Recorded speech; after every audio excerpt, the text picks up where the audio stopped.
Hi, and welcome to Filmmakers Compass Podcast, a show where we talk about movies and, well, more movies. I'm D-Man, joined by CP. And CP, this week we have a very special episode in store for everybody because we did something very special. So we're going to dive into that in a minute. But first of all, how are you doing? You're smiling, so I'm assuming you're doing well. Well, I'm just excited because I know how excited you are. I feel like this is the episode that you wanted to have since we started this podcast. We've mentioned it in previous episodes that we are doing something special, and if anybody's been following us on social media, then you probably already know exactly what we're talking about. And let me just apologize, because if you follow the FCP Instagram, I'm the jackass that actually posted 75 updates over the weekend. It's actually not D-Man, it's all me. Well, for any of our listeners that actually don't follow us on social media, we're not holding off the surprise on this episode until after shoutouts because many of the shoutouts came from you guys commenting on what we posted. And that surprise is that we actually got together in person and attended a 24-hour Star Wars marathon of the Skywalker Saga, which includes all 9 films. So if you do the quick math on that, 9 times 2 for 2-hour films is 18 hours plus 20 to 30 minute breaks in between each movie, get you about to almost exactly 24 hours. So pretty remarkable. And CP, as we mentioned, we were really, really excited for this weekend. Dude, like you saying it, I still can't believe we actually did it. I mean, I think a lot of people were in disbelief that they're like, yeah, but like 24 hours, like you go see like the prequel trilogy, then you go home, then you go back tomorrow. I was like, no, it's like 24 hours straight. And we're going to get into all those details and what made this event so special. But we wanted to make sure that everybody has the context for all of our shout outs that we're going to do right here at the top.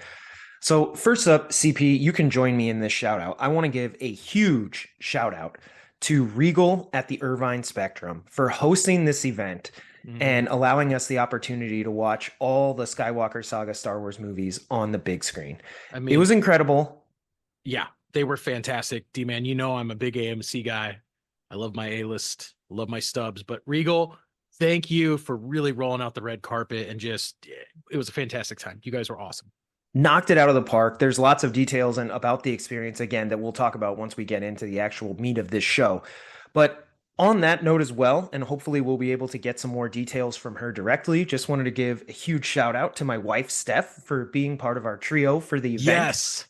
It was fantastic, and I think the three of us had such a blast that it's a memory I won't forget. And I know with Steph, I know she's probably a bigger Star Wars fan today than she ever was, partially due to my love for that franchise.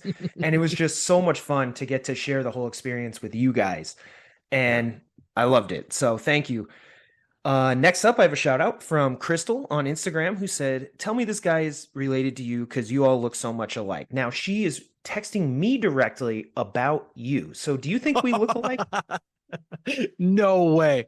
That's hilarious. Yeah, I think I posted that photo of you and I just like in the theater seats, and she's like, that's your brother, right? I'm like, no, but we did shoot a movie in undergrad, and I remember one of the guys in it, my friend Scott, afterwards, he's like, is that like your brother or something? Referring to you. And I was like, no, that other guy is actually my brother. I was like, that's just my best friend. So hilarious.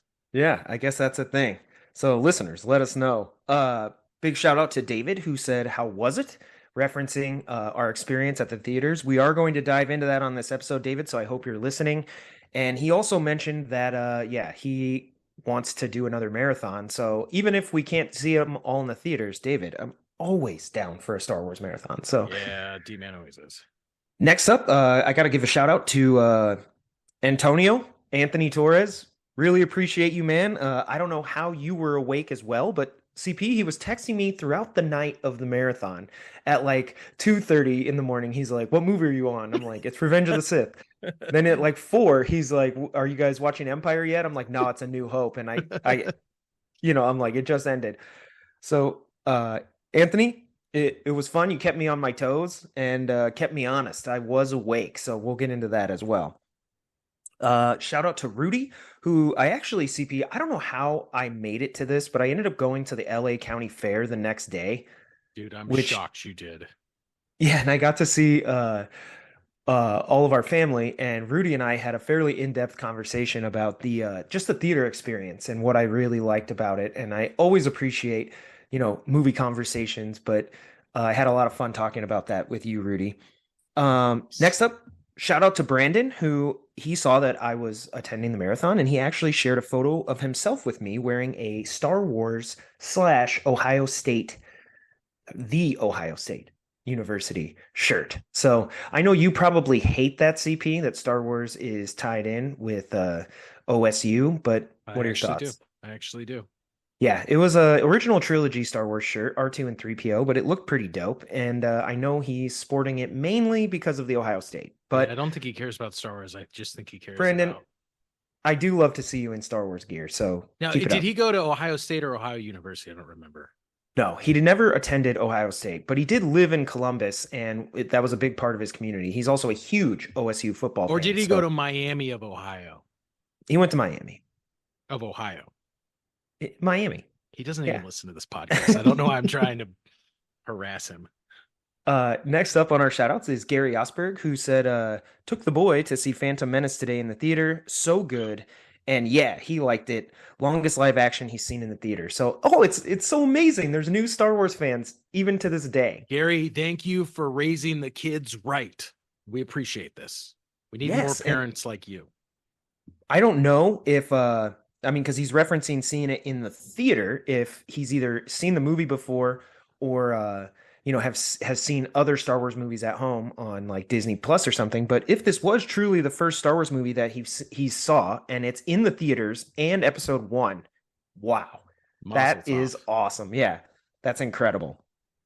So big shout out to Ivor, who liked all of our photos, and he also said just trying to make all of us common folks jealous. And CP will make a special trip for this. Hermit comes out of his San Diego cave.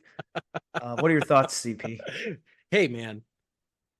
To be fair, and just so everybody knows, D-Man and I were actually considering seeing this separately, but it turns out they only did 13 of these screenings around the country. So Irvine was in the middle of both of us.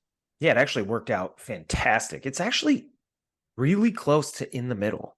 Mm-hmm. It's a little out of the way for both of us. It's not, on the way for me to go to you, and it's not on the way for you coming this way either, but it's like a triangle point. Yeah. Like it's about the same distance if we each take a different path. Yeah. Yeah. So it kind of works out. But yeah, it was great. And we'll kind of talk about that too, about the what made this event a little bit more special. And it's pretty neat. So thanks, man. Appreciate everybody that liked our photos. But Ivor, I didn't count, but I think you liked most of them. So I'm gonna say that you liked every single one. So thank you.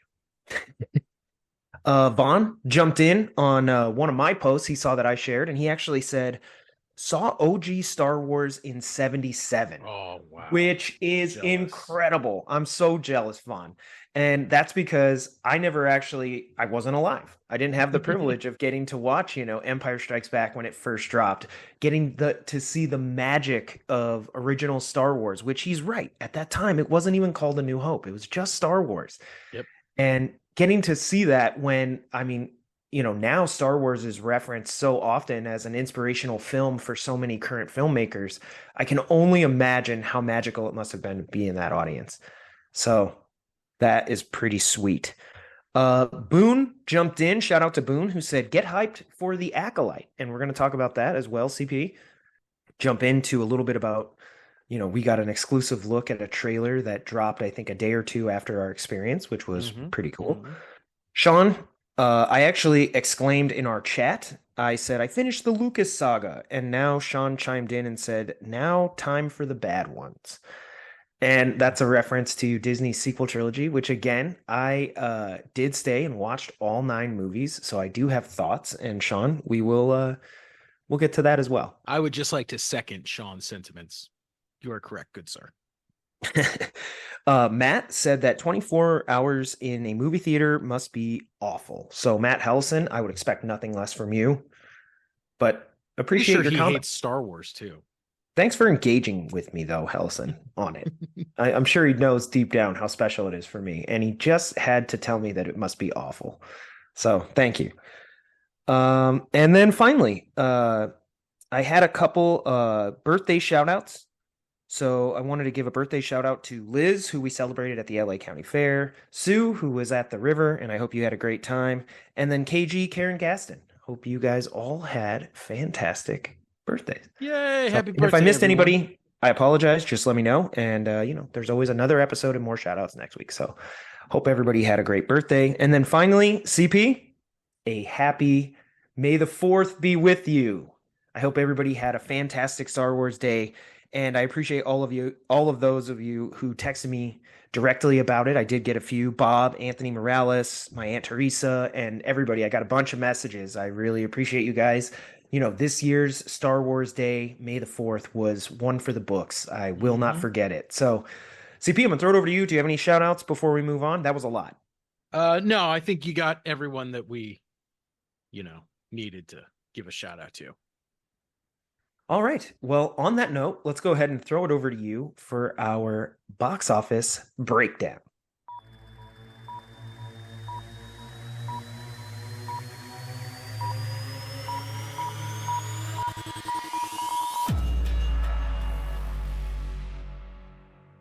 Cool. This is our box office breakdown, everyone, and we will keep this very, very quick. So, a couple new movies in the top. The number 3 film in the US box office is Challengers, which came out last weekend. It has now dropped from the number 1 spot to the number 3 spot. It's made about $30 million total. So, way to go, Zendaya. Number Haven't 2. seen it yet, although I'm not sure how I feel about going to watch like a threesome in a movie theater with other people. It's kind of weird, I guess. Well, I don't know what to tell you either. I didn't know that there was one until you were telling me it the other day in line, and I was like, Oh, not the vibe I was getting. I thought it was just about tennis. yeah, Not I don't think so. tennis. Number 2, D-Man, you're going to love to hear this. Star Wars The Phantom Menace, Episode No 1. way. That's amazing. Now, for anybody that doesn't know, it is the 25th anniversary. This released in May 1999. And how exciting. It's Now back in you the you can't all go watch the 9 movies like we did, but you could, and I believe still can, go see Episode 1, and it made over $8 million in the That box is office. insane. That's Yep. awesome.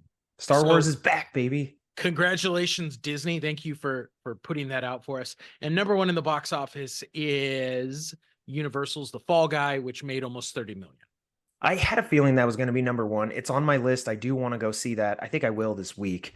I heard good things. I heard people so far have enjoyed it. Now, when we will look at the worldwide box office, things really haven't changed.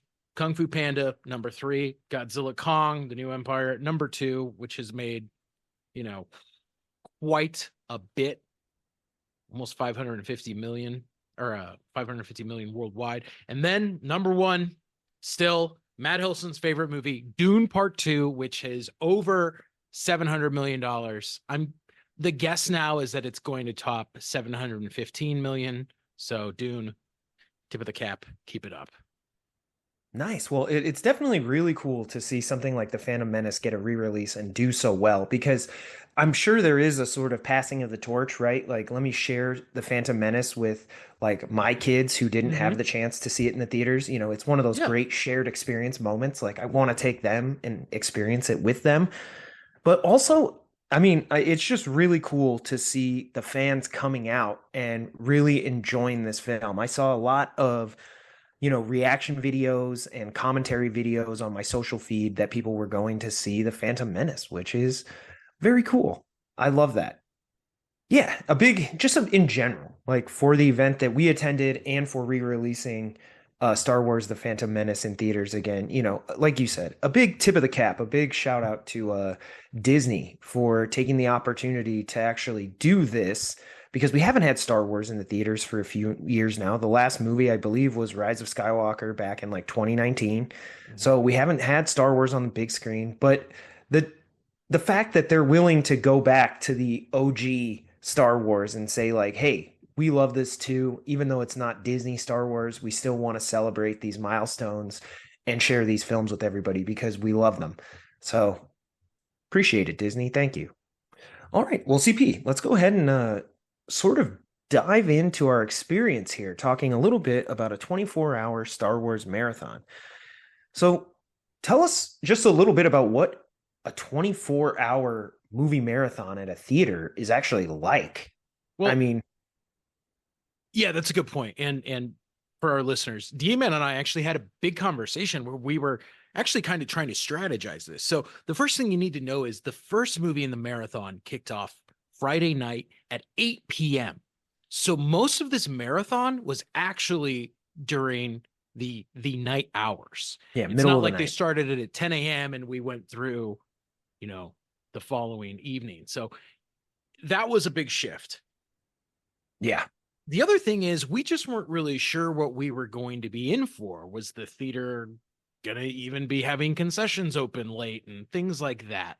So, were they going to have a break between movies? We didn't know any of these things. So we kind of put our heads together and formed some contingency plans based on what was going to happen. And I got to say, Regal took care of us. They took care of everything. And that was really fantastic. Yeah, I mean, I brought a lot of stuff. I packed like, almost like a care package. I packed it with Red Bulls, some other energy drinks, Gatorades, water, but I wasn't 100% clear on whether or not I would actually be able to bring these things into the theater Yeah. and or if like I would have to go out to my car and like chug one, really Yeah. quick, Yeah. which I don't know if chugging Red Bull's great for your heart, but I was willing to do it. Um and then I also brought a few things like my lightsabers. I brought my droid up here. I was definitely, sort of wearing Star Wars gear, prepared for the movie marathon, but a little unsure about how that actually works. And I think one of the things that really stood out was in this case, and I can't speak to all the other 12 experiences that happened throughout the country, but Regal really took care of us and made this Mm-hmm. event special. Yeah. No, I Um, agree. as you mentioned, they were one of the fortunate 13 groups of people. I don't know if it was limited to 13 or they were the only ones that were willing to actually do the full 24-hour and like Yeah. host that. I'm not sure Yeah. what the limit was or what that agreement was, but there were only two showings in California, one in Hollywood and one at the Irvine Spectrum. That was it. All of Yeah. California as a state. That's So crazy. when we started the marathon, they actually came in and did an introduction, sort of talked about what the experience will be like. And they even asked the crowd, like, how far are some of the people who, how far have Mm-hmm. people traveled? And there were people from out of state, from up in Mm-hmm. Northern California that all came down to experience this marathon. So that was pretty Insane. cool. As far as the theater goes, there were things that they did to really take care of everyone. Like right out of the gate, everybody got a wristband. And that wristband allowed you to come and go from the theater. And all the employees knew that people with these wristbands were part of this marathon. And it let us sort of get in and out without having to, like have the manager come over and do all Mm-hmm. of that. It Mm-hmm. just made things flow really smooth. So that was nice that you were able to sort of step outside. I mean, obviously, we don't smoke, but if people wanted to take a smoke break, if you wanted to go take a nap in your car, if you had something at your car, which we did, I had Red Bulls. I was like, guys, I'm gonna go grab Red Bulls. Mm-hmm. Like, I need a energy boost right now. Yeah. To that note, the theater said, "Hey, we understand that you're here for 24 hours. Food and beverage is limited, so if you guys want to have food delivered, if you want to get something and bring it in, we're not going to give you a bad time." And I thought that was really cool. Yeah, like I know Steph and I, after we got to the Disney sequel trilogy, we went and got Panda Express and we came back and ate it during Force Awakens. I think when we were in one of the theaters, somebody had pizza delivered, Yeah. Yeah. in the middle of the night. And Yeah. like they were just open to the experience. They were like, they came in and one of the main guys, the manager for Regal, actually said that, he's like, listen, we want you guys to have a great experience at the end of the day. And if that means you're not eating our food, then we don't really care about that. Like, we Mm-hmm. want you to have a great time. And yeah, I loved it. I thought that was great. And so to that end, go ahead, CP. No, And no, no. Oh, they also hooked us up with, they said, "Hey, your ticket includes a large popcorn and a large soda, and we're going to be running concessions the whole time. So eat and drink to your heart's content. We got you there," which was also cool. yeah, they literally, which I didn't expect anything like that. They Mm-mm. were like free popcorn and soda. And they were like, with the wristband, you get free refills for 24 hours. Yeah. They're like, you get to enjoy that. The concessions are open. They actually had a couple different little restaurants because the Irvine Spectrum Regal Theater is actually really nice. Oh yeah, it's incredible. It looks like a premier sort of theater experience. It was not a stock experience where I think, over here, like we have two AMCs that we often go to either or. And I mean, they're pretty similar overall.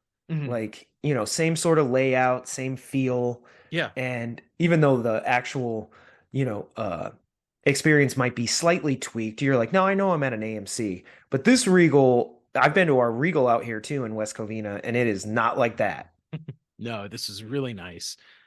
They also did a lot of things that I thought were cool for fans. They brought in some cosplayers to take photos and kick off the night.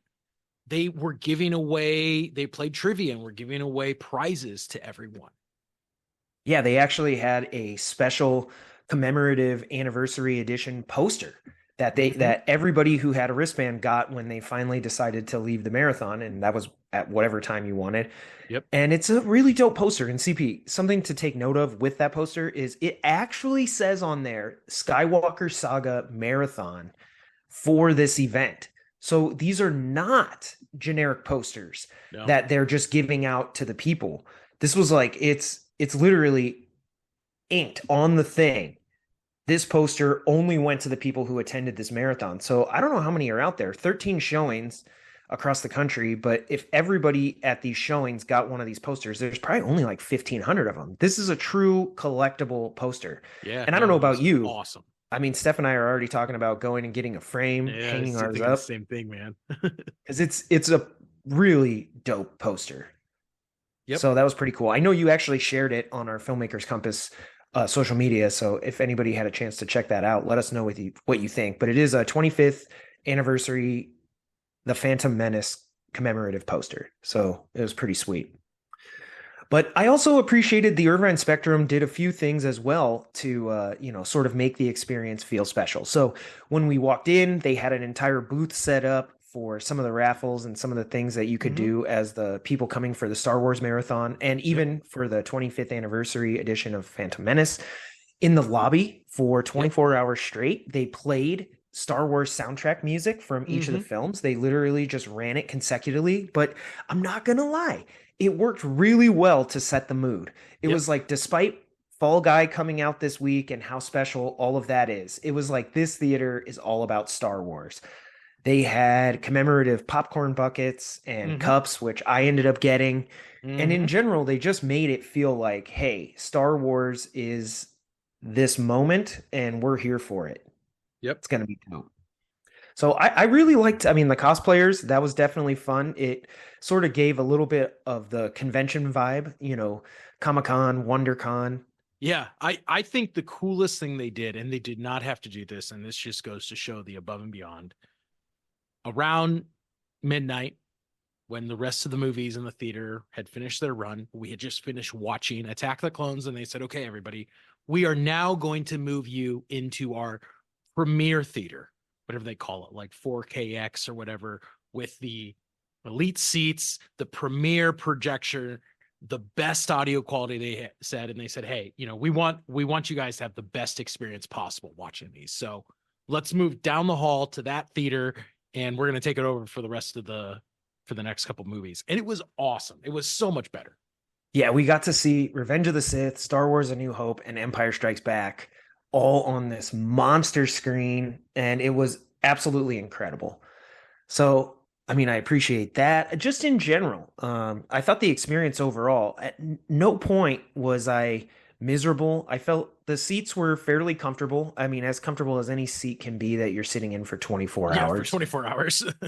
Unlike AMC, though, they did not have recliner seats, which I think actually was a positive to this experience because I'm not going to lie, if the seats were reclined, I probably would have fallen asleep. Probably, right? Yeah. Like I remember I went and saw like The Hobbit and it was at one of those what are they called? Like uh Sinopolis. Sinopolis. Yeah. And I fell asleep, but it was because they reclined. I laid back. I think it was also the alcohol. But yeah, I totally knocked out in that movie. And yeah, I feel like that would have happened here. And people did throughout the night sort of take naps or little breaks here and there. I know me personally, CP, you can vouch for this for the time that, you and Steph were both awake. I did not fall asleep. I did not I, see you fall asleep at all.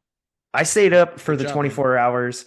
I mean, at one point, this movie theater has a coffee stand, which is wild. I don't even Yep. know how that happens. Yeah, right. But I went and got coffee.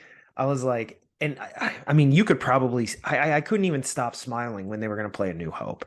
Yeah, dude. I mean, it's like a dream come true. It's been so long since I've seen these movies. I actually did the math here. A New Hope came out in January 1999. Sorry, 1997. 99 was The Phantom Menace. Phantom So it Menace. came out January 1997. And my birthday's in February, so I was technically still 9 years old. I turned 10 a month later. And CP, were fortunate enough to go see Star Wars Special Edition in 1997, which was Mm-hmm. incredible. But that was the last time I've seen A New Hope. 28 years I since know, I've dude. seen A New Hope Isn't on the that big screen. insane? Yeah, and even though I went to the midnight shows and I did go see all the prequel trilogies in the theaters when they released, which was also incredible. I mean, it was original Star Wars that I'm like, other than Return of the Jedi last year when I talked about it on this podcast because they had the 40th anniversary Mm-hmm. edition. Mm-hmm. I think you got to see it in the desert and I got to see it here at the AMC, kind of like Phantom Menace is now. I'm like, I haven't seen them on the big screen. And Star Wars A New Hope is my all-time favorite movie. It's Yeah. the Yeah. most fun I have watching a movie. There's just no doubt in my mind. So even though I think if I'm just being objective, I mean, I love Empire Strikes Back, and it's probably the better movie, just outright. Star Wars original is just my favorite all time. Yeah. I gotta bring it up. Weirdest thing happened. Granted, what time would you say we watched Empire Strikes Back? 7 a.m. Yeah, I think Star Wars A New Hope started at like 4:30, and it's exactly 2 hours. Yeah. So if that runs, that takes you to about 6:30, and there was a 30 They're minute. doing about 30-minute breaks between every film. So after Empire Strikes Back wrapped, we were walking out, and I was actually with Steph. You had made a run to go get Red Bulls. And I heard this guy in the theater. He's like, yeah, I don't really like Empire Strikes Back. It's kind of boring. I was like, okay, Matt Helson, what are you doing here? Only guy ever to say that. Yeah, I mean, how could you Empire say is this movie is boring? Ugh. You could say it's too heavy. I don't like that all this bad stuff happens, but in no way is it boring. no, it was incredible. And again, it was fun to be in the theater. So CP, on that note then, how was it just seeing Star Wars on the big screen? So I think you and I, right? I watch Star Wars at a minimum, at least once a year. You Mm, know, mm. I see it all the time. So what makes the big screen better? What are your thoughts on that? Because Well, yeah. if we have access to these movies, we kind of talked about it a little bit with Spider-Man. Like I can watch this movie whenever I want. So why spend the money and give up the 24 hours to go to the theater? Well, I think two things. For one, I have never watched all 6 Star Wars movies consecutively before. That is such a great point. I actually don't believe I have either. I have watched both trilogies in Mhm. order, Mm-hmm. but I don't think I've ever just been like, you know what? I'm going to watch all 6. I mean, it's Right? a time commitment for one, but I don't think I've ever done it. No, neither have I. So definitely got to experience the story in a different way than I ever have before. But the big thing is, I mean, obviously Star Wars looks great on the big screen, but man, it is nice to just push everything else aside. We didn't check our phones. We just watched the movie. Yeah, I think the And first time I it's so checked my fun to do phone that. during a film, like actually like looking at anything other than just, us taking some quick photos, Mm-hmm. was Return of the Jedi. Yeah. I think I had pulled my phone out, I think to take photos, and somebody had texted me, and that was the first time. Otherwise, I think me personally, other than snapping a few quick pics, I didn't pull my phone out once. I Yeah. was like, I am focused, I am in on the movie, just distraction free. And I think that's the big thing is when I'm at home, I do put Star Wars on, but I'm on my phone. Yeah. I'm on my computer. I might be taking notes for FCP. I might be watching it with Steph and we're talking during it. Yeah. All these things that sort of distract me from being sort of fully engaged with the film in front of me. And because I know Star Wars so well, I've seen it so many times, it's sort of easy to let those distractions happen because I'm like, I know exactly what happens. Yeah. I I can, know. I know you were quoting the movie the entire time. yeah, I can literally All like six quote the movies the films. entire time. So I thought that was really the big thing. And then surprisingly, yeah, on the big screen, I thought Star Wars, all the films really held up. So Yeah. Yeah. Yeah. I I want to make am. note that we did get the special editions, and George Lucas has tinkered with particularly the original trilogy since its release. So we are not necessarily seeing the 1977 version that Vaughn saw in theaters, Mhm. right? And judging it based on how well that's held up, since 77, we are seeing a digitally enhanced, a cleaned up sort of version of that, which, did play fantastic. It looked amazing. It looked great. Yeah. The other thing too is there was such a progression through the night. Obviously, it started out with a ton of energy and enthusiasm, but by the time we got to the middle of the original trilogy, it had thinned out. People had obviously gone home, which I don't understand why I you don't would have. either. Show up late, don't go home. And I think even during Empire Strikes Back, I tapped you and we look back and literally there's just like 90 people passed out, all laying on their side under blankets. I was like, man, of all the movies to fall asleep in, why that one? Yeah, I thought the energy of our theater was actually great. And it was weird because, like you said, we started off in a sort of standard Regal theater.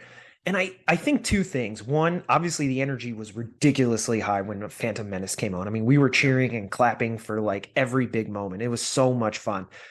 But I also think the smaller theater lent itself to that energy. Yeah, I think It, you're it right. filled out properly. When we moved to the bigger theater, we probably took up at best 50% of the seats in that theater, and it was much Mhm. bigger. So for the cheering and the clapping, it felt like you would need even more energy to really fill that space rather than in the smaller theater, which was completely full, Yeah. Yeah. sold out crowd. That energy, it felt like if everybody just participated, you were right there. But in the bigger theater, yeah, it kind of faded out a little bit because it was like, man, you almost have to make more noise to reach the same level of intensity as you Yeah. did in the smaller theater. So, but like you mentioned too, there was just a dissipation of some of that energy just because our natural Just an attrition body factor. clocks. Yeah, Yeah. like it's 4:30 in the morning and I'm just freaking tired, even though I'm still pumped. And you can vouch for this, dude. Like 4:30 in the morning, Star Wars: A New Hope comes on. I don't think I was as excited at any other point in the entire night. Oh no, it was actually awesome because you gave me such an energy boost because you start lagging at that time. Everyone else is asleep. It's no longer, and I have to give D-Man props. Him and I really took pride in the fact that we were leading that clapping for most of the day. Even at points that did not deserve clapping, we managed to get some following for it.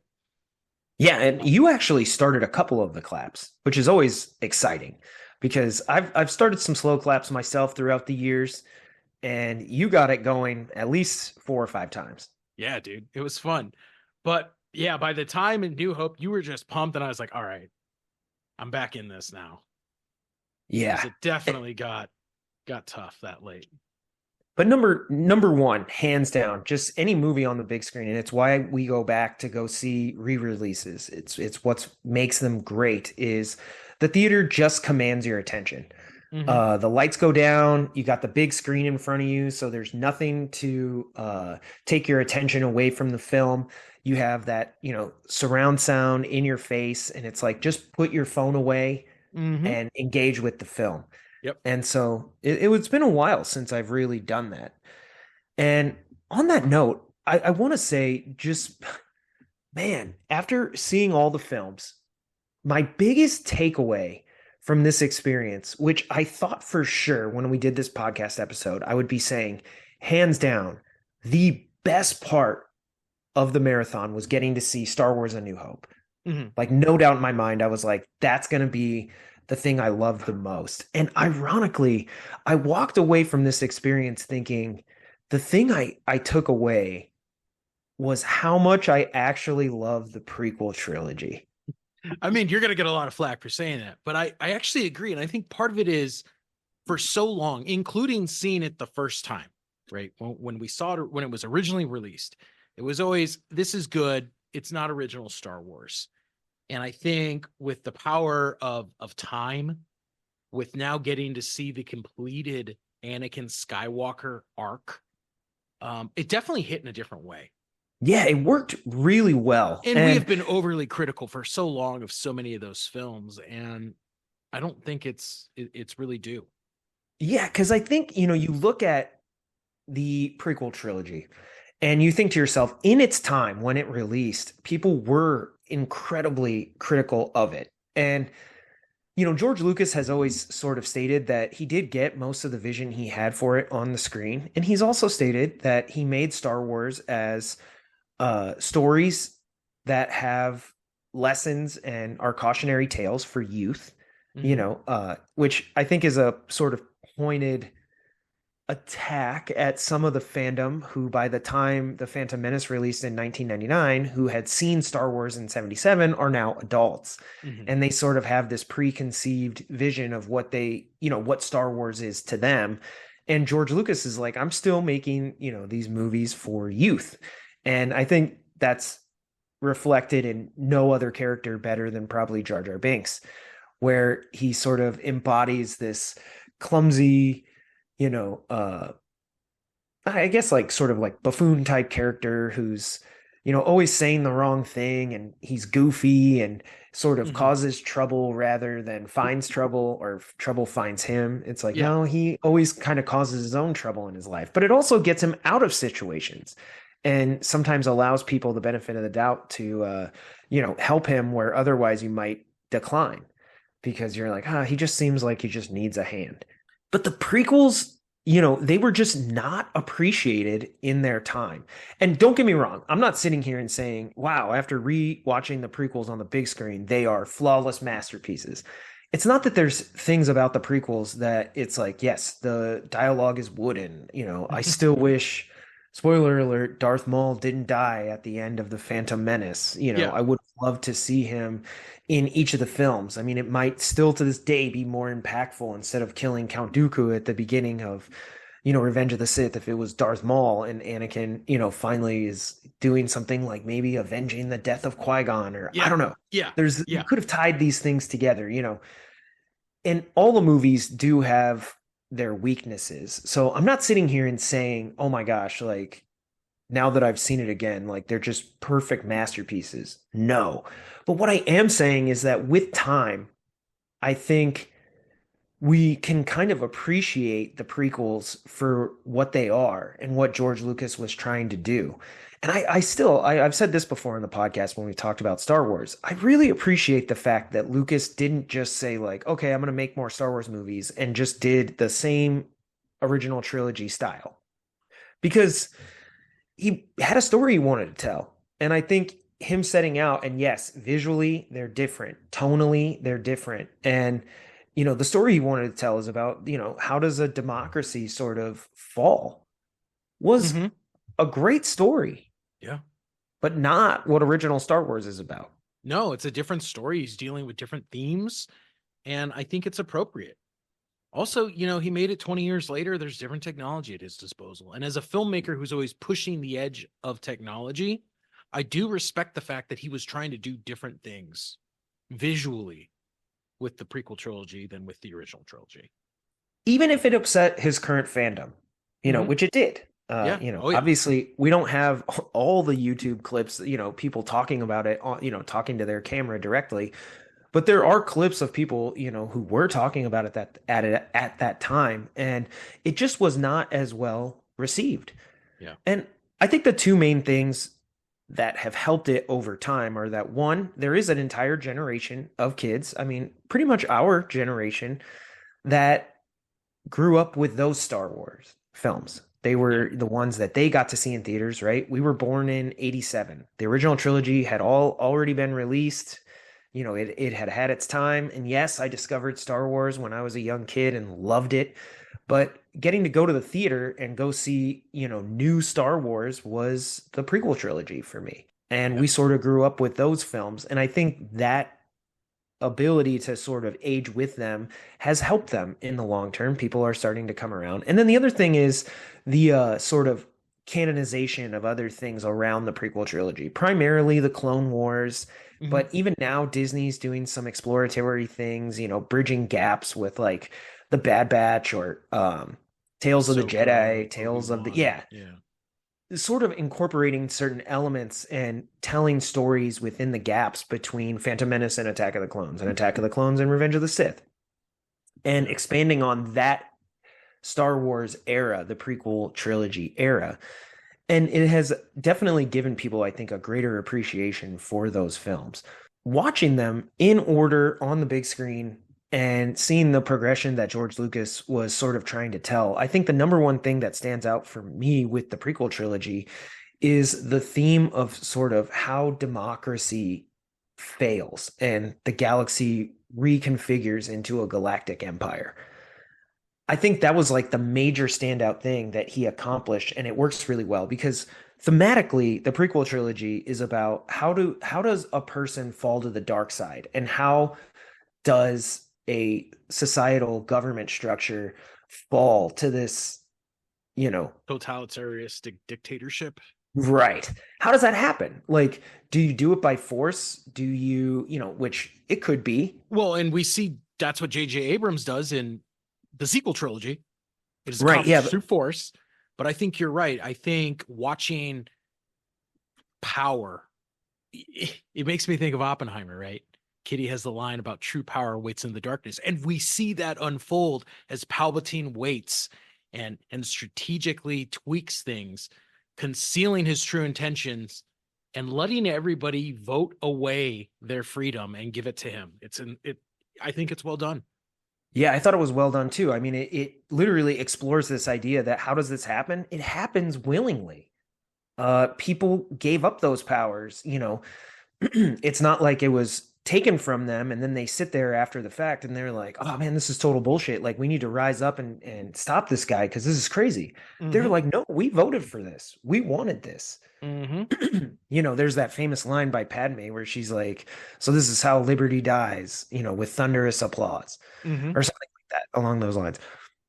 I think that sums up a lot of what George Lucas was trying to convey with the prequel trilogy as this cautionary tale about, you know, democracy is fragile. And, by the time you realize that you've lost it, it's probably already too late, Yep. I agree. you know. But there's also an inevitability there that I think he's playing with as well, which is all great societies in history have fallen. And it's a slight commentary on, current America, where I don't think he was intentionally doing this, but you can read it this way, which is we're in the middle of one of those great societies. We're very fortunate to be American here. And in a lot of ways, it's a cautionary tale about like, all great societies fall, even galactic republics, Mm-hmm. you know, very Roman Empire sort of look at things and like you have to be very cautious. If you give up these powers, you're probably not getting them back. So it's probably going to end poorly, and it does. So one of the elements though that I think is conflicting here, and we've talked about this probably on previous episodes, but I want to address it again, is this idea that Anakin Skywalker has sort of a duality of motives. Ooh, yeah. Yeah. So one of them is exactly what we were just talking about, which is there's sort of this underlying plot that culminates in Revenge of the Sith, where Palpatine tells Anakin that the Jedi are planning to overthrow him and overthrow the Republic, right? A Jedi coup, that they want the power for themselves. They're actually pretty selfish, and that's what's going to happen. But the other motive is Anakin's great fear, which is that he will lose those closest to him and lose the ones that he loves. So this stems particularly from his mother, having to leave his mother, and always sort of longing for that relationship after he goes into the Jedi Order, as well as his premonitions that she might die and Padme might die. Why do you think the having two motives is less powerful than sort of syncing it up into one? Like, why do you think I don't think it hit quite the way George Lucas intended it to. I think part of it is the execution on the two motives, because at times they almost seem like they're in direct contrast to each other. Hmm. Interesting. Like, for example, let's think about in Revenge of the Sith, when Anakin Skywalker confronts Mace Windu and he says, "Hey, I think there's a Sith Lord. I think it's Palpatine." And Mace Windu says, "Hey, we're gonna go arrest him. Like, we're gonna take care of it. We are going to take him out of power and restore power to the Senate because he's a bad guy." And that all works, except for the fact that then Anakin Skywalker shows up to confront Mace Windu and say, "Hey, no, we can't." Mace Windu makes the decision that the Jedi are going to have to kill Palpatine because he's a Sith Lord. And Yeah, he says Anakin something jumps in. like he controls the courts, he controls the Yes. Senate. Like, Yes. even if we had a trial, it'll never be fair. And then Anakin shows up, the voice of someone truly believing in the system, and he's like, "No, he has to stand trial. He's going to be made into a martyr. We need him to face justice." Well, that's incredible. And that gets into this whole conversation about power. That whole argument is then watered down with the next line where Anakin follows it up and says, "But I need him to live." Yeah. Referencing the fact that he needs Palpatine to show him these powers of the dark side that Dark Plagueis left to Anakin Skywalker. I'm sorry, to save Padme from death. And the problem is both of those are at opposite ends of motivation. And because Lucas is throwing both of those at us in the same scene, I think it cheapens both of them to some extent. Yeah, I do agree. I think the whole idea, like, I need him, is a selfish motive, right? He's like, I need him in order to explore these elements of the Force so I can save the ones I love. So I don't want you to kill him for selfish reasons. But then on the other side of that coin is like, he should stand trial and justice should be served because democracy is delicate. And if we make him a martyr, things will fail anyway. And that's sort of selfless. That's like the grander vision of like, I don't want the whole old republic to fall because we did the selfish, we did this thing. But those are sort of at odds because it's almost like when he says I need him, the selfish motive sort of overrides this other thing. And so that all culminates later when he's fighting Obi-Wan and he says, from my point of view, the Jedi are evil. But you're kind of like, do you really believe that? Like, really? Yeah. Yeah, right. It's like, no. Like, knowing what you know now, he was a Sith Lord. Like, and you pledged yourself to him as a Sith Lord after you killed a bunch of Jedi, by the way. Yeah, like, you can't now recognize that you went and killed a bunch of younglings. You went and killed a bunch of kids and that's bad. Like, all of a sudden you're like, no, it needed to be done. I'm like, it just seems like too dramatic of a turn in the sense that you're like, I don't know if you yourself, maybe you're lying to yourself, but I don't know if you would believe it. Seems like the selfish motive won out, and you're like, I'd rather do whatever I need to do to save the ones I love. And if that means doing some evil, dastardly shit, then so be it. But it doesn't seem like he would truly believe the Jedi were evil. Even though Mace Windu does sort of play out that coup storyline, where he's like, I am going to kill him because, I don't think democracy will hold him accountable, or sort of insinuating that maybe democracy is already too far along into this sort of dictatorship that it won't be able to hold him to account. Yeah, and I think that's great. I think the problem just is, again, George Lucas has two major themes that really need to be explored to the full extent, and we just don't get that in 3 movies. This was the season of a show. We could have really dived into the minuteness, and instead, some of these scenes, I think read is a bit clunky because there's these dual motives and there's so much character growth and so many decisions that they're faced at the same time. I mean, again, Anakin's fear of loss. This is something that is quite evident through each of the 3 prequel movies, right? When he's brought before the council at the beginning, Yoda calls him on the fact that he has fear and he has this attachment to his mother. But then from a thematic perspective, it's kind of dismissed under they're like, well, he can't be trained. He's too old. But it's never clearly stated that the reason why he can't train because he's too old is because he has been corrupted by feelings and this attachment that he's grown to his mother, which truly prevent him from embracing the call and the lifestyle of being a Jedi. Yeah. And I think too, you bring up a good point where the way they say it is like he's too old, which Yoda says that to Luke as well, that too old to complete the training. You know, I think especially when they're talking about Anakin when he's a young boy, it almost comes across as if they're like, there's just he's older than 5. Yeah. So can't learn the stuff. Too old. Too much to learn. Yeah. But I think you're right. What they're actually talking about is not a specific age. They're just saying he's already formed these attachments. And to that end, it's going to be really hard for him to let that go. It is hard, right? I think Yoda has a conversation with him later where he's like, when our loved ones die, like mourn them not, miss them, do not, and sort of you embrace the fact that they're one with the Force and you have to sort of continue to move on. Whether that's true sound advice, I don't know. I mean, I think everybody's sad when people they love go, but the message is like, don't form these attachments to the degree that Anakin does, which is, I want to prevent death. His fear leads him down this path to try to do something that messes with the natural way of things in order to prevent his fears from happening. Well, or even when Anakin embraces the Jedi lifestyle, right?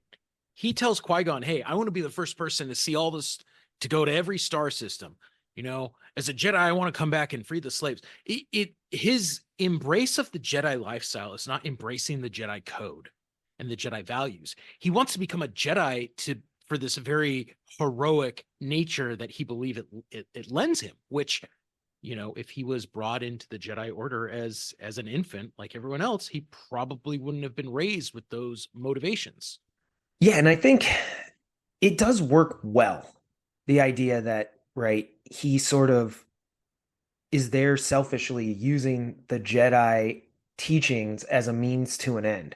It's like Lucas left all the correct sort of breadcrumbs to get us all the way there, but he doesn't connect all the dots to the maximum to really make it drive hit it in home. that emotional way. Yeah.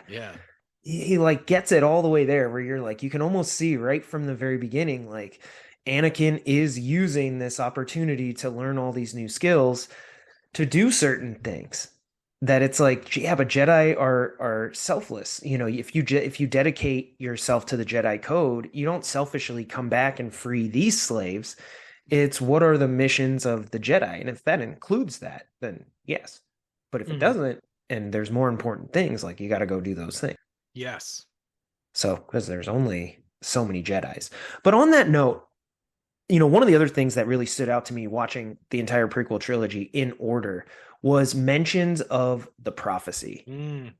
So they have a prophecy that they never state explicitly like what it was, sort of word for word, which I think, I don't know if it happens in the films, but in Harry Potter, he does actually see the prophecy about, it's technically not about him.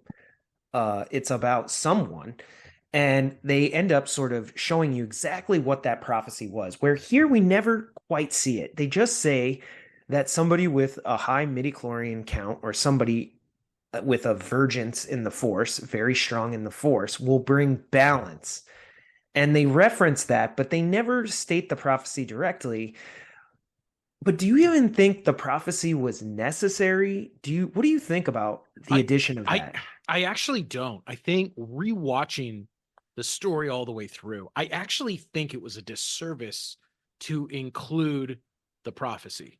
And I only bring that up because when we jump ahead to the original trilogy, there is no conversation of prophecy.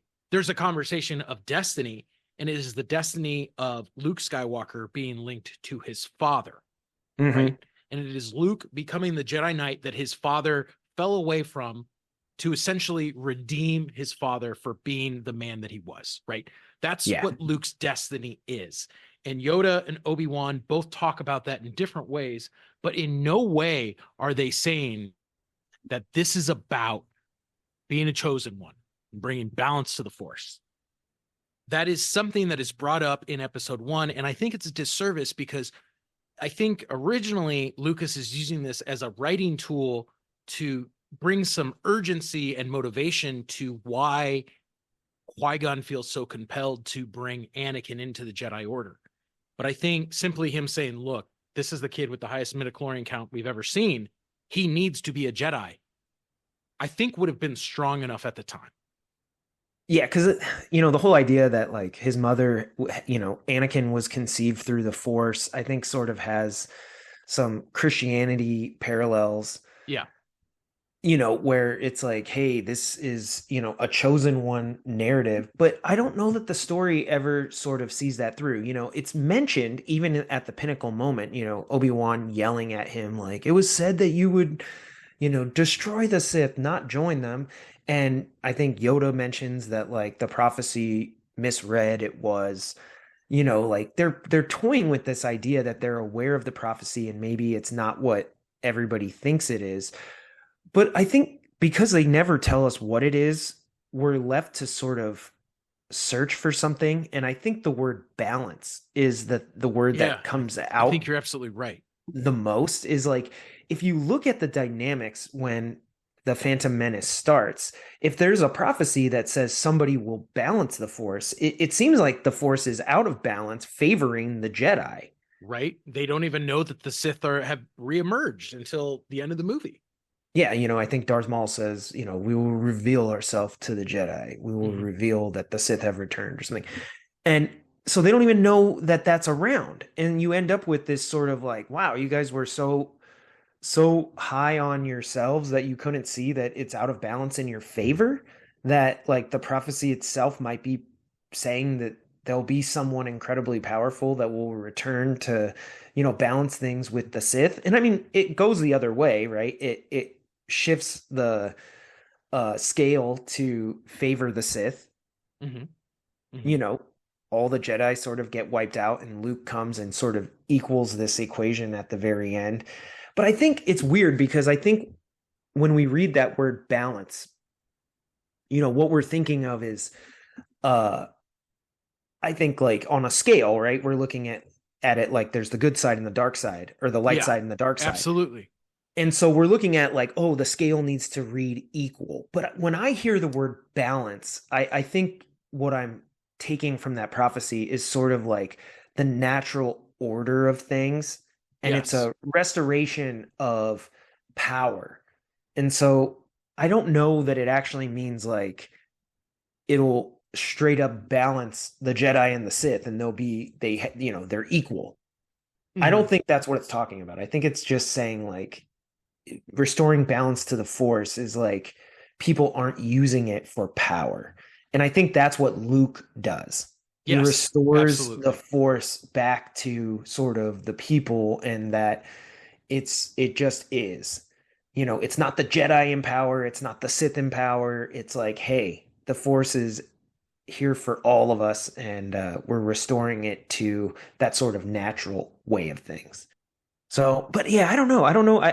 In this case, like using the chosen person sort of, chosen one trope, I don't know that it's necessary, because it's like you already have this, sort of crumbling democracy. You're playing with motivations there. Then you have Anakin's fear and his desire to save Padme from death and childbirth. And then you're adding in this chosen one. It feels a little muddled.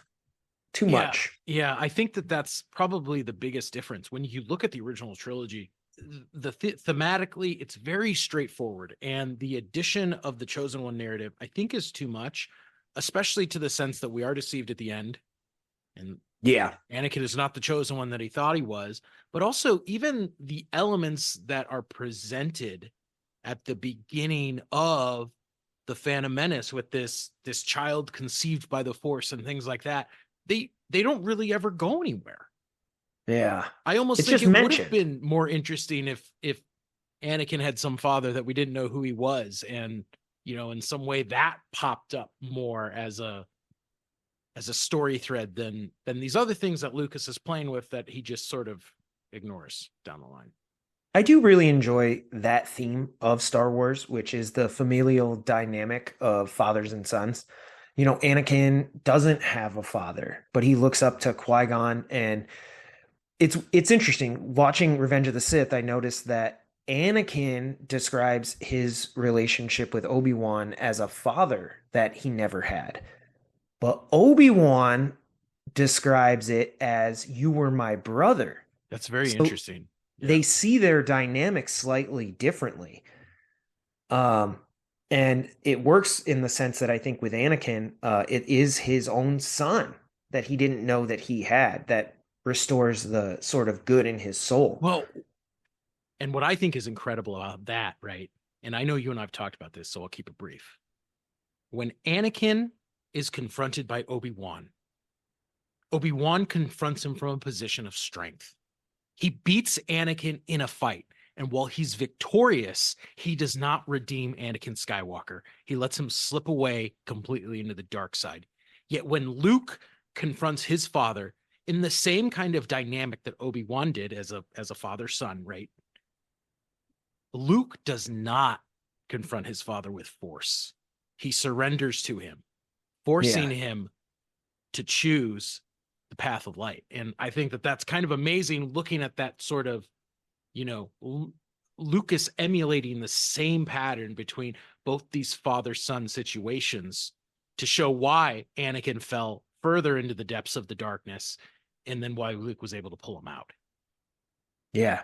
And it works really well. I mean, obviously at the end of Revenge of the Sith, when Anakin is in this moment, he's, enveloped by flame and lava, and he sort of is, turned into the Darth Vader that we know, right? He's screaming at Obi-Wan, I hate you, he's been Yeah. totally consumed by hate. Um, it is interesting that it is Luke that is able to restore that through like inaction, right? I mean, Mm-hmm. he's inaction is the wrong word. Like he's choosing to do something, but like you said, non-force. Mm-hmm. He's like, fine, in an incredibly powerful moment. It's the completion of an amazing arc when Mm-hmm. he looks at his hand. I think other people have said this, but a handful of irony or a lack of, Yeah. Yeah. he's like, Yeah. oh man, I could end up like my dad. And is that my destiny to do that? And he turns around and throws his lightsaber away, and he's like, no, it's not my Yeah. destiny. I refuse to join you and kill my dad. I'm not going to do it. You can't make me do it. Um, you know, no, Your Highness, I am a Jedi like my father before me. And it's incredibly powerful. The Emperor knows it too. Mm-hmm. So be it, Jedi. He recognizes Luke as a Jedi in that moment. He's like, ah, oh, damn it. Thought I could corrupt this kid, Yep. and I'm gonna have to kill him. Oh, it's so good. But that deflection of sort of Luke's choice and putting it on Darth Vader and betting everything that his own father still has good in him, which Luke acknowledges he's felt it through the Mm-hmm. Force. He's like, Mm-hmm. there is still good in you. I felt it. But the ability to sort of throw that back to Vader and really complete the arc of all six films in that Vader's the one that has to make the decision, not Yeah. Luke, Yep. really makes those six films feel complete. It was Palpatine this whole time that's been pulling these strings and doing all this stuff. And finally, he's able to do that. And even if, by doing it, Darth Vader returns to the light side and the good side and redeems his soul, I mean, he's done too much bad stuff to not be held to account.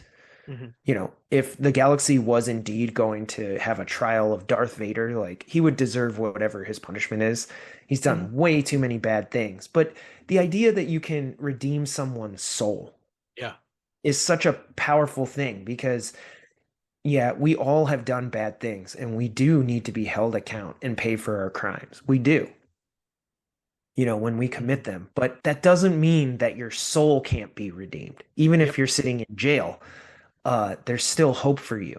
And it's just such a powerful story. And I think Oh man, it works really well. So, but I do also want to talk a little bit, CP, about some of the changes and stuff that happened with the original trilogy. So, for instance, and this is going to get you a little pumped up, but Han does not shoot first. Ugh. Now he shoots simultaneously. Yeah, don't like it. In fact, you know what shocked me? I think I was the only person that booed in the theater when that happened. I don't know if everybody's asleep or what.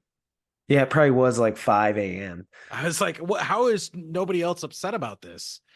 It was the first time we ever got to see McClunky on the big screen, which that was the last change that George Lucas made to the original trilogy before he sold it to Disney. I'd actually, the first time it aired was on Disney Plus, but he had made the changes prior. Yeah. So, for anybody that doesn't know, there's a scene in A New Hope where George Lucas changed the dynamic between Greedo and Han Solo, which originally Han just shoots and kills Greedo instead of Greedo trying to arrest him as a bounty hunter. And Lucas had changed it to have Greedo shoot first because the whole thing was he was like, "Oh, Han's not a cold-blooded murderer," but we're like, I mean, Yes, he maybe, is. yeah, like he kind of he kind at of that is. time, yeah, at that time, possibly. Maybe Well, anyway, Return of the Jedi Han, no, but yes. so Lucas has toyed with this through the years. Everybody knows this, right? Special editions and different variations with DVDs and stuff. He's sort of like changed the timing of who actually shot first. Han shot first is like the famous phrase for A New Hope. And at this time, he has them sort of both shooting simultaneously, and then Han shoots again and kills Greedo. But with this last iteration of changes, he includes this random, out of place moment where Greedo just goes, McClunky. And everybody was like, why is that in there? Yeah. Like, why did he do that? And I I don't have no idea. I don't know either. And so that was the first time I got to see that on the big screen, which was pretty cool. But I guess, owing to this conversation of Lucas changing things as he goes, we've talked before on this podcast that I personally am not a huge fan of changing movies after they've been released. I think by doing that, you sort of go down this Pandora's box of, you can change the meaning of things later, which I don't necessarily like. I think Mhm. movies are not supposed to be malleable like that, where they're constantly being reimagined, for what you feel now. I Yeah. like the idea that when you release something, it says something. And even if you disagree with your own work later, it still needs to stand Hmm. and I agree. allow people to engage with it. And Lucas is one of those filmmakers who, has sort of said through the years that Star Wars in particular didn't meet his vision for what he originally intended. And so he wanted the ability to use the technology of the day to go back and sort of complete his vision. But I'm just not a huge fan of that. But I also like a lot of the changes that he did. Um, I enjoy the version that we have now. I'm not a 1977 Star Wars theatrical release purist. Even though those cuts are out there or as close as they can be to that original cut, which Lucas again refuses to acknowledge or release, he won't do it. And Hmm. thankfully, I'm glad that Disney honors his request and does not do it. This is George Lucas's saga, and even though he sold it and Disney has the right to do it if they wish, I like that they respect his wishes. But I do like the changes, most of them. I think the number one that stands out that I'm not the biggest fan of is Return of the Jedi, the song at Jabba's palace. Yeah, that's just so unnecessary to me. I think the CG and some of the stuff doesn't fit really well. Well, we don't ever watch songs play out and this isn't Lord of the Rings where, you know, they sing songs and, as a part of the story. So it feels out of place. Some of the original trilogy changes I do like. I like the addition of the Jabba scene In A in New A New Hope. Hope. I think that Yeah. helps complete the Han Solo arc because we really understand what's at stakes here for him and why he Yeah. needs to leave at the end of A New Hope with the reward and what the costs are when he decides that in fact he is going to help Luke and stay with the rebellion. I like the decision to change Boba Fett's voice, so it's more consistent with the Jango voice that we've heard early on, since that is supposed to be the same character. I like the idea to replace the woman Palpatine with Palpatine. Yeah, I in think the that, Empire Strikes Back scene. yeah, making it cohesive, but most of the Return of the Jedi ones I feel are kind of unnecessary. I I don't don't like, like the Sarlacc pit. yeah, that's so stupid. I He's so really much love the cooler. idea of it's like an inverse of sort of Dune. You have these Hmm. sandworms that can travel through sand, where in Return of the Jedi originally it was a static hole in the ground, like a garbage disposal, and you Yeah, just threw things in there. And it would take 1,000 years to digest in the pit of Carcoon. yeah, And they change it and add this beak that comes up that just changes the dynamic of a hole in the desert. Now it feels like it's a creature living in a hole. And yeah, that, I don't know, I don't like the beak. I like the idea that the hole was the thing. yeah. No, I agree. I Like I agree. used to have a little play set, one of those like micro machines play sets with Star Wars figures, and you could literally like throw them in the hole and like then have it swallow them. Yeah, yeah, It yeah. was really cool. So I like that. I mean, it's interesting. I think one of the things that stood out, and I don't know if we've talked about this on the podcast, but I think you and I have talked about it, is in Return of the Jedi, there's sort of a lack of acknowledgement that the last time Han Solo saw Lando Calrissian was when he betrayed them. And yet they seem very friendly Yeah. for a majority like of the film. Like he's cool with him. Even though it makes sense that Han would arrive there eventually. I think the last time he even talked to Lando directly, he punched him in the face. And so I don't know, it was kind of weird that they don't address that at all. You Well, know, even to the point that like he shows up on the skiff and they're about to be thrown into Sarlacc, and he's not even like, you know what, screw you, Lando, you deserve to get eaten. Like he's literally right into it trying to save him. And I just think that that's weird. And I know that obviously Han Solo has grown through the previous two films, but that still seems out of character.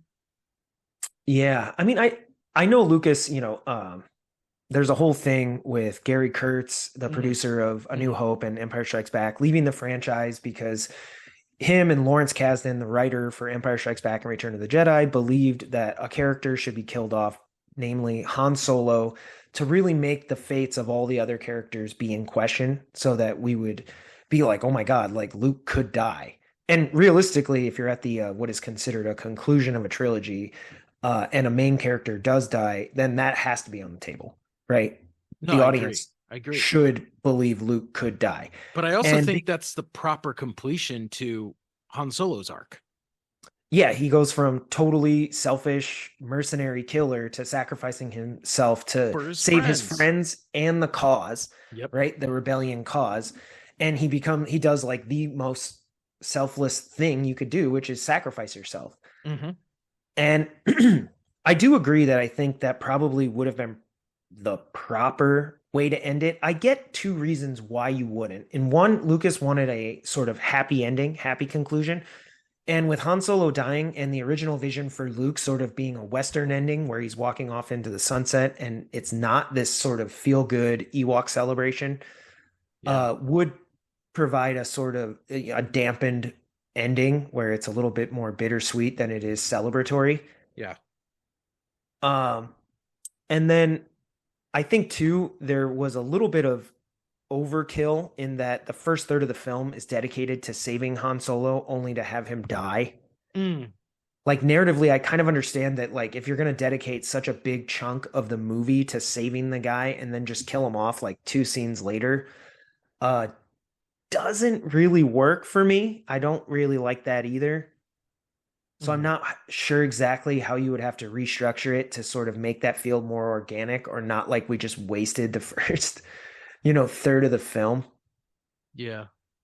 And I mean, I guess if the Han Solo sacrifice is truly grand enough, then it could pay off, right? Yeah, I mean, it should because then it would mean that, hey, we took all this time to go save him. Well, if we hadn't done that and he sacrificed himself now, he wouldn't have been here, Yeah. right? And then we Yeah. wouldn't be alive. So thanks to Han and thanks to our efforts for saving him, we could have got that. But at the same time, I do think the narrative arc for the original trilogy that works is Luke's, and it does hit ridiculously hard. There is a cathartic moment when he stands up to the Emperor and says, like, no, Your Highness, I am a Jedi, like my Yep. father before me. It's not the lightsaber battle. It's Luke's acknowledgement that I will not be using force to kill Yep.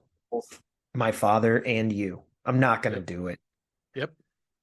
And I think it works really good as a conclusion to the original trilogy. What are your thoughts about Return of the Jedi, never as intended, sort of being like the capper, the conclusion to the whole first six episode saga? Well, I don't think it's as powerful. I really don't. When you look at this storyline, which is the rise and fall of Anakin Skywalker, yes, we get the redemption, but it just doesn't feel truly as grand as I think it should be if it is the conclusion of six movies before it.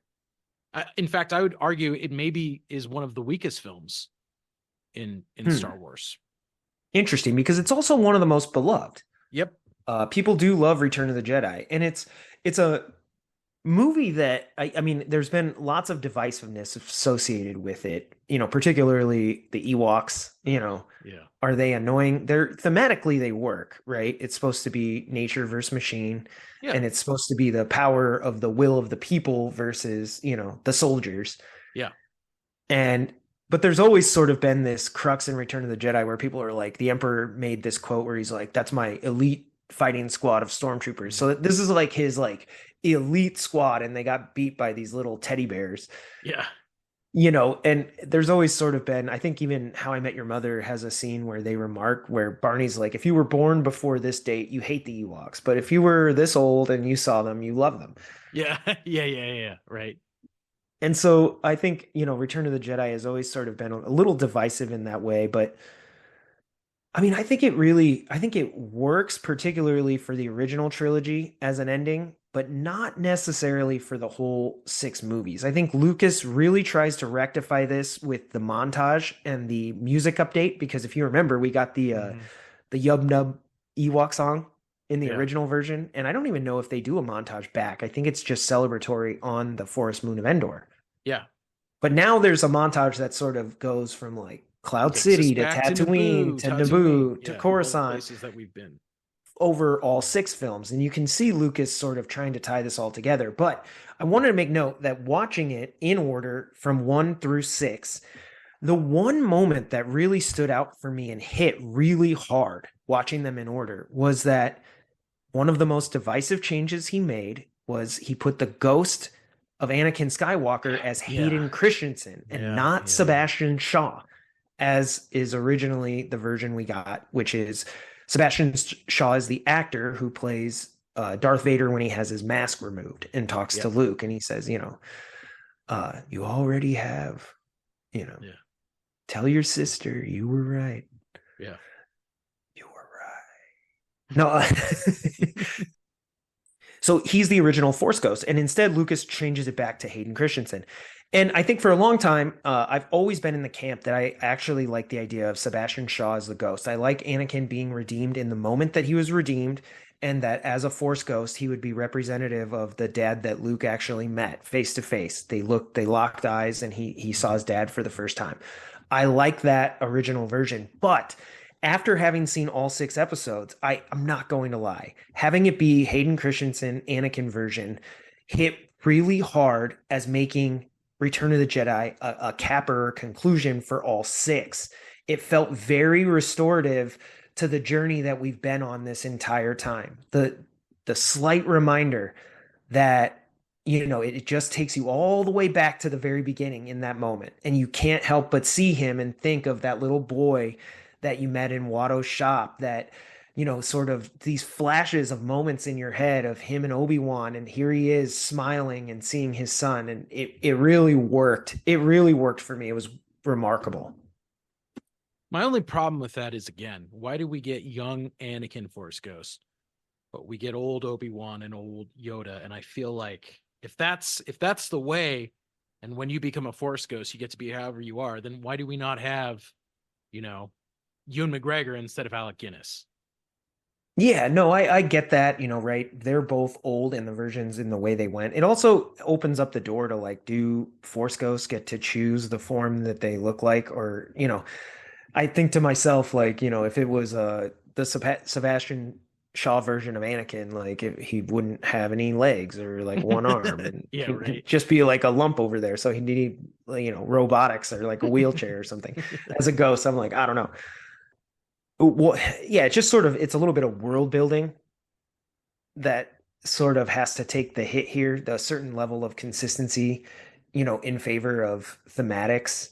And like I said, I thought it actually worked really well when watching all 6 episodes in order. And again, as the way that Lucas has stated, it's intended to be viewed. Mhm. So, which again, there's elements of this that, right, as originally released, when Darth Vader makes his revelation in Empire Strikes Back, no, I am your father, was shocking both to Luke and the audience because nobody knew this. Mhm. But if you watch the movies now, the way Lucas says it, they're intended to be watched from episode 1 all the way through 6, that should never be shocking for Yeah, the audience. yeah. He changed the context of that reveal. you know, I think now you've seen those videos on YouTube where they have little kids, turning around and looking at their parents and like, is he really his father? And that's Yeah, probably because the parents were, correct in showing their kids Star Wars in the order it was released, yeah. so that surprise can be, remained intact for somebody that's never seen it. But yeah, if you watch it in order, that should never be a surprise for the audience, just for Luke. I don't know. He changes a few things, and the Anakin Force Ghost, I think, to me now, watching it that way, is probably one of my favorite parts. It did cause me to sort of look backward at the entire saga up to that point versus just the original trilogy. Mhm. Fair But I enough. agree with you. I don't know if Return of the Jedi is quite epic enough to be a capper for all 6.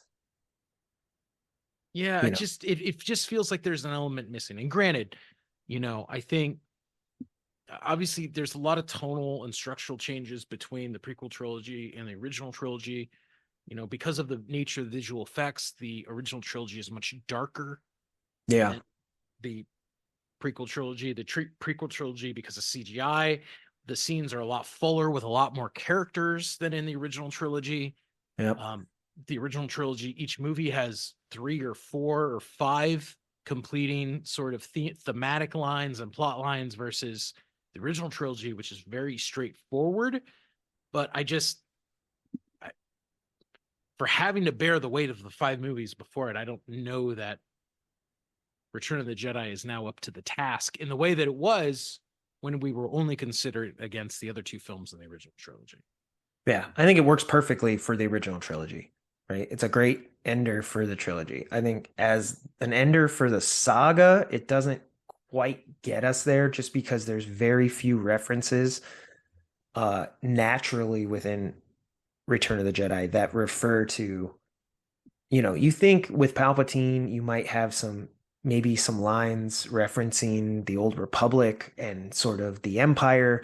When Luke talks to Yoda, you think maybe if you were to do it with the prequel trilogy in mind, he might mention the prophecy, Mm-hmm. or Obi-Wan's ghost bringing that up. They sort of, it connects correctly, but it feels like you would add a few more elements to really make it feel like one long narrative. Agree. So I wanted to ask you, seeing it on the big screen, were there any elements that you thought maybe didn't age as well or don't hold up? I think one that stands out for me is maybe the speeder bike scene. It does feel a little bit like they're on like green screen or blue screen. Yeah. Probably Yeah. blue because they're in a force. Yeah. I Yeah. highly think Yeah. it's green. Blue screen, and it sort of shows up in the viewing experience where you're like, I remember, I've heard people say that at the time of its release, that was a highlight of Return of the Jedi, that Yeah. people spoke so positively about that chase scene. And, all these years later, I look at it and I'm like, I mean, it does feel like people sitting on a thing in front of a screen at times, even though it still does its best. Yeah. Especially since the rest of the Star Wars movies have all been enhanced, right? And I imagine they're much cleaner visually than the old ones. that still looks like 80s technology that we don't really see used in the same way as in the 1980s when that was commonplace. Yeah, like there's definitely a shot in Return of the Jedi 2 where I think Lando's in front of the Millennium Falcon and like him and Han are saying bye. And you can just sort of really tell that that shot of the Falcon is a matte painting Yeah. where you're like, yeah, it looks like that's not really there. So, and Which that's not a knock to the matte painting. It's probably actually like the lighting and framing of the shot itself. Because who yeah. knows? There's probably other shots that I don't know. And Well, I mean, they'd be when like, you yeah, think it about all is. the matte work in Empire Strikes Back, and I mean, it is freaking gorgeous. Yeah, you can't tell at all. It's So, I mean, gorgeous. that one just stands out to me a little bit, but I think overall, like, it looks pretty good. I think if anything, maybe the prequel trilogy does have some elements where they look like CG of the time, 2002, 1999. Yeah. Some of Um, it's a little dated. So I mean, some of it's, surprisingly still looks very good. I think more of the dated component is probably really in the Phantom Menace. And I think it's some of like the grand, like the Gungan army versus the droid army, where you're like, yeah, this looks like it's out of an old video game. yeah, like it all just looks sort It's of just with there's a so much CG CG on the screen. shine. Yeah. Yeah. So I think there's a scene where the bounty hunter, the changeling from Attack of the Clones, gets shot with the Kaminoan dart, Yeah. Kaminoan dart or whatever, and then like sort of the face changes into the thing. But I'm like, if you look at that, it looks like very poor CG. Yeah. It doesn't even look like it has correct textures. Like it almost looks like a model Yeah. from on the computer, but it hasn't been texturized properly. Yeah. There's things like that that show up where I'm like, hmm. But overall, I thought it worked fairly well. It looks great on the big screen. I mean, one of the things that stood out too is like the pacing of the prequel trilogy. I remember thinking to myself, there's a lot of blocks of dialogue, some exposition dumps, political talk at the Senate hearings, but the pacing of those movies is actually pretty brisk. I know. I always think back that it's just people on Coruscant debating power, and it's a much quicker paced movie than I thought, which is probably in the TikTok generation why younger people really do love the prequel trilogy so much, because it's very fast paced. Yeah. I did enjoy that. I think one of the standout scenes for me still is one of my favorite scenes of all time, the Death Star trench run in a New Hope. Yeah. It is funny if you were to put it up against like the mission from Top Gun Maverick. Yeah. I mean, they're pretty close. They even have some of the same lines. Right. I think they say some of the things I like. It's almost ironic because you have that scene in Top Gun Maverick where Maverick says something like, don't think, kid, do. And it almost comes off at exactly the same moment where Obi-Wan comes in and he's like, use the Force, Luke. Yeah. It's this Yeah. mentor figure sort of giving you this advice, you know, Yeah. like go, Luke. Like they're literally saying something Yep. similar. And I mean, the mission's the same. You have to hit this really tiny target. They're flying ships through a trench, like the whole thing. You're like, wow. No wonder I love Top Gun Maverick because that scene is just incredible. And I love, even at the end, Han Solo comes back, right? Mm-hmm. And, you know, comes in and sort of saves the day. And if you watch timing wise, Top Gun, Maverick comes in when Rooster's gonna get hit and he sort of comes in and takes the bullets and True. sacrifices himself. You're like, it's all there. Yeah. No, you're right. I mean, but God, just yeah, draw inspiration from great scenes, and that's one of them.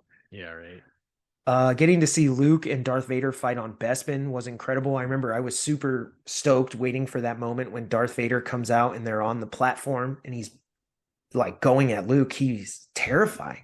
Oh, it's great. On the big screen, I mean, larger than life. I was Yeah. like glued to the screen. Just incredible. Yeah. Oh my gosh. It's such an amazing, powerful moment. Yeah, And I again, thought, just everything about it works so well. The music, the lighting. oh, Krisher director. does so much with the light and the smoke and the shadows in that entire sequence with the confrontation between Luke and Vader. And I gotta give a huge nod to the AT-ATs, the AT-ATs, uh, on Hoth. They're stop motion and it looks stunning. No, considering that it's stop motion from 1980, it looks great. Yeah, I'm like, this looks incredible. And I mean, they knocked that out of the park. Yeah, I'm trying to think. There's not that many moments where I'm like, ooh, this doesn't work. God, I just love Star Wars. I mean, I'm not gonna lie, CP, I am gonna, admit here that yeah, when I left the theater, I was like, honestly, I want to watch more Star Wars. Dude. Well, okay, so let's talk about that.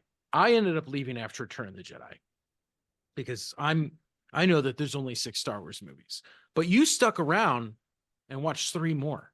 Yeah, I did watch Disney Star Wars. I watched the sequel trilogy. And again, as Sean mentioned in the shout outs, he's like, now it's time for the bad ones. I don't feel that way. I think when I look at the Disney sequel trilogy, they do a lot of things that work well. So, like with The Force Awakens, my heavy criticism of it was that it's incredibly derivative of Star Wars A New Hope, right? Yeah. Starts off on a desert planet with a droid that has secret plans, to a map. And they sort of go on this adventure. And I just found it to be incredibly derivative, but it is a lot of fun. It captures the spirit of A New Hope, too, which is that it's a really fun movie, a la The Matrix, a la Pirates of the Caribbean, Curse of the Black Pearl, right? You're Mhm. following sort of a hero's journey structure, but it's an adventure. It's a good time. Mhm. And I think it works to that end. I just thought it was a little bit derivative. But it does a good job of introducing the characters and sort of, bringing everybody into like, hey, Star Wars is back. And I think it accomplished that mission. Now, The Last Jedi has some faults, which I've acknowledged on a previous episode of this podcast, where I think they take the stories right up to these moments for the characters. If they had gone a little bit further, it might have been more interesting to explore in the following film, which is Mhm. like the character of Rey walks right up to the moment where she gets her big reveal, which is that her parents were no one. She has no place in this story, and it's a devastating blow to somebody who's trying to find her place. Mhm. And yet the main character, Kylo Ren, is like, but not to me. You're important to me. And I feel like as a character, it would be interesting if she had given into that impulse and that her great weakness, her great fear, led her down a dark path, and she sort of has to find her way back. I think that would be more interesting than it is in the film, where she rejects that and just sort of is on the side of good. Yeah. Um, they adhere cleanly to that sort of good versus evil, and they don't want to explore anybody going dark, Yeah. which it's Disney, so sort of makes sense. But I think that would have been more interesting having a moment like Luke Skywalker, but making the different decision, right? Darth Vader, Yeah, join absolutely. me, and together we can end this destructive conflict. We can rule the galaxy as father and son.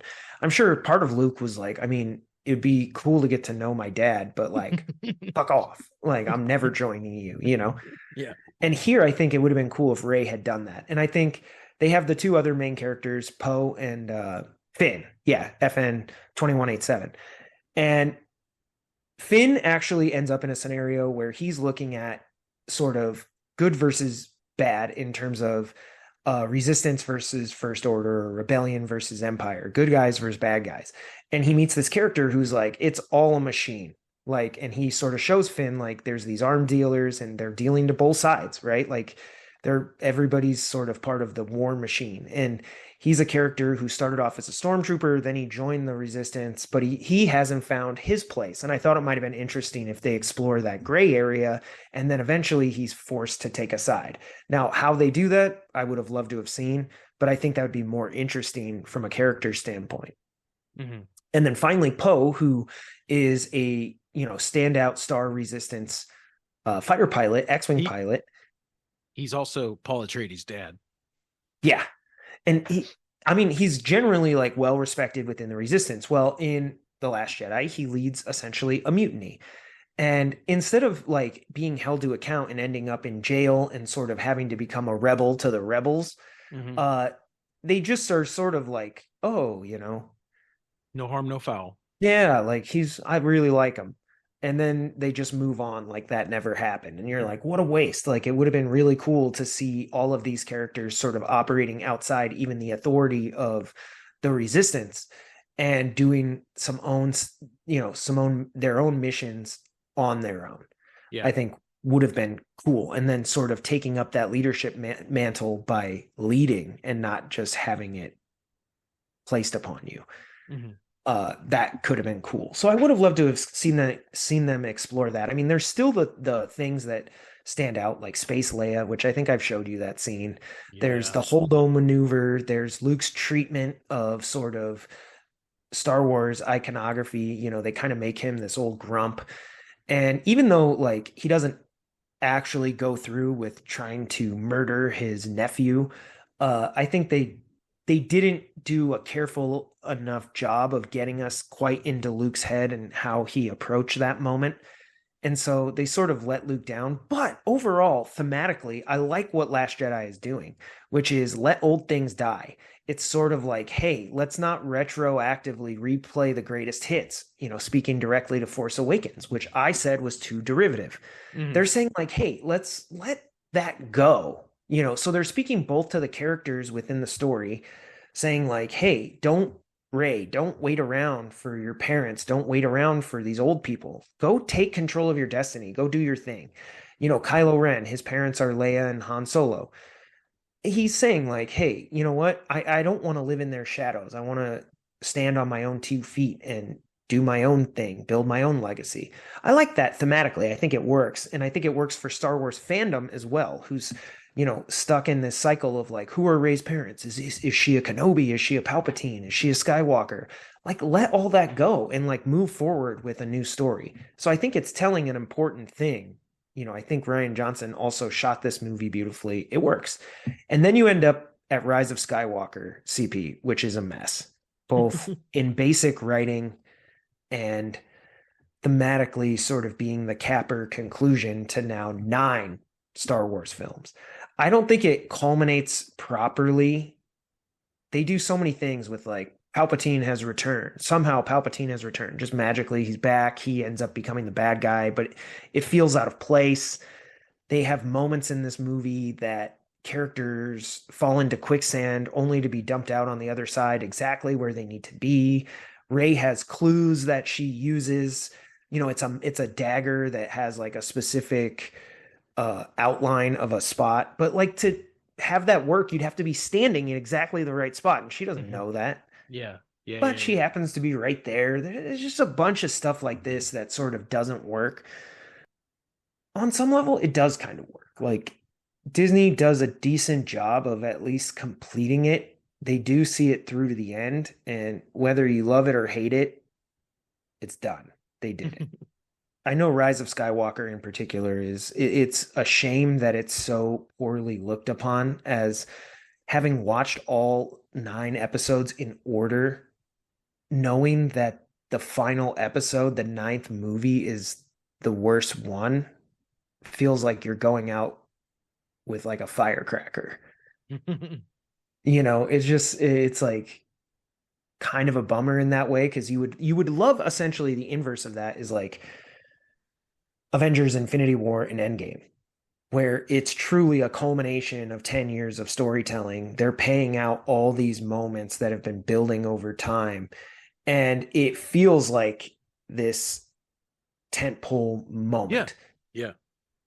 So I don't think Rise of Skywalker is able to achieve that level of success for a final sort of confrontation, but they do their best and they try to get it done. So sorry, I've been talking a lot, but I know you haven't seen those movies and you Oh, were I just have asking nothing to my contribute other than opinion. the fact that they suck. Yeah, right. So, I mean, for you, how was it getting through those final 3 movies? Because I was beat after Return of the Jedi. I went, I got a cup of coffee, and I was like, I am going home and passing out. And that's what I did. So I don't know how you managed to sit through an extra 6 hours of movie watching after I left. I will say, I think a lot of it just has to do with your internal clock. I did not fall asleep for the entire 24 hours, but I feel like just naturally our bodies are sort of awake. At that time when you were Yeah, like getting into the now, sequel trilogy, yeah, the sequel daytime. trilogy is starting around noon on May the 4th. you're just a little bit more awake. I think it's the doldrums of like 3 to 7 I where remember you're like, watching A New Hope that you're like, wow, this is hard. yeah, like I'm keeping my eyes open, but it's just my body being like, just go to sleep. It's not that I'm bored or anything. And Hmm. then vice versa, where, ordinarily it might be like, oh, I'm not quite as interested. I'm awake. Yeah. Like, I want to watch it. So Interesting. What was the drop off like between Return of the Jedi and The Force Awakens? a lot. I would say there was definitely less than 50% of the total people that started. I don't know if it was as high as like only 10% left or low as 10% left, but definitely a drop off. I will say though that thankfully, the people that did stick around, the energy was still good. You could Hmm. tell that they enjoyed the sequel trilogy. And so it wasn't just a bunch of people that hung out and are just shitting on them, Yeah. which was good because I think, Well, if that'd that was probably the make it case, really hard if you're like, oh man, like not even the people here are having a good time and they're making this into a joke. At least everybody there was it was just still about Star Wars and celebrating Star Wars. yeah, and then there is, a sort of importance to the sequel trilogy beyond just its place in the Skywalker saga. But these are the characters that Disney's sort of invested in, whether it's Rey getting her own movie in the future, whether it's the land and the characters that they have when you go to the theme parks. Disney has incorporated elements from this into the Star Wars experience that we all get, you know, uh, action figures, merchandise, all of that. So they are sort of celebrated across the Star Wars experience with Disney's ownership. So the movies themselves are still somewhat important to how you experience Star Wars if you're going to really, dive into the experiences that Disney's creating. Mhm. So, which is cool. So I think they're still worth viewing. I still consider them part of the Skywalker saga with their flaws and all. And yeah, it was fun. I don't know about you, CP, but that actually does it for most of our conversation. I was going to ask you, having seen, we'll just look at the first six, Yes. um, just by theater experience. So, not necessarily which one was outright your favorite. Which movie did you enjoy? You want to rank like maybe your top three? Which ones did you enjoy the most watching? That's a good question. I mean, I was most excited to see Empire Strikes Back, but as we already mentioned, by the time we got to Empire Strikes Back, I was looking around. You were like the only other person I saw awake for most of it, dude. I was obviously I'm going to rank number three. Obviously, it was great getting to see A New Hope. I know you were incredibly pumped about it, but I actually was surprised. I had a ton of fun watching Attack of the Clones and the Phantom Menace, which I was not expecting it to be. And I think it's just we got there, people were pumped, they had their lightsabers, they were in costume. There was this amazing energy where people were just glad to see Star Wars. There was a kid who literally called his mom as we were walking in the theater, and he's like, "Mom, I left my lightsaber. I need you to bring it because everybody here has a lightsaber." Like Yeah. people were just into it, man. And that was it was fun to be a part of that. Yeah, it was infectious It was energy. like, why did you used to go to a Marvel movie opening night? Because everybody else was excited to be there and be a part of it. Yeah, I'm kind of agreeing with you. I think my favorites, I thought it would hands down be number one, A New Hope, but I'll probably put that at number three. I enjoyed A New Hope. But number two was honestly, and Ivor will hate this, but it's probably The Phantom Menace. And that's because the energy in the theater when the whole thing kicked off was just so high. So experience wise, I really enjoyed that. And then number one was probably Revenge of the Sith. Like Mhm. it wasn't an energy thing. It was just that this is only the third movie that we're at, and the culmination of like Execute Order 66, Yep. Anakin's fall, everything. I was just so in to the end of that movie. It was dramatic, it was action packed, it was everything you want out of Star Wars. Yeah. And to see it on the big screen again was just such a delight.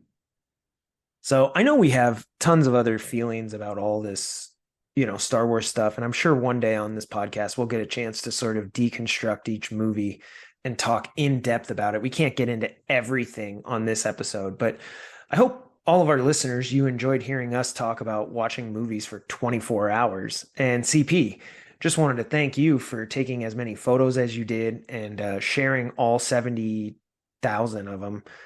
Well, dude, it was a lot of fun. So I'm glad we got to do it. And, you know, in 20 years when they do a Skywalker Saga marathon again, I hope we can continue. Yeah, and if they do another 24-hour marathon, I'm down. All right, good to So, know. to all of our listeners, be sure to continue the conversations with us through comments, direct messages, text messages, whatever. So you can follow the show at Film Comp Podcast on social media, and you can also find a feed of all of our previous episodes at filmmakers.compass.com. Want to thank all of you guys for tuning in and for all of your comments regarding this content. We love hearing from you guys, and we're always down to talk Star Wars. So if you want to reach out to me directly, you can find me at Big Kid D-Man and CP. You can find me at IndyCal5. Obviously, we said a lot of really controversial stuff this last episode, so let us know your thoughts. But until then, keep watching movies. Check out that, any of the 9 Star Wars movies and leave your thoughts here. And we will see you back here next week.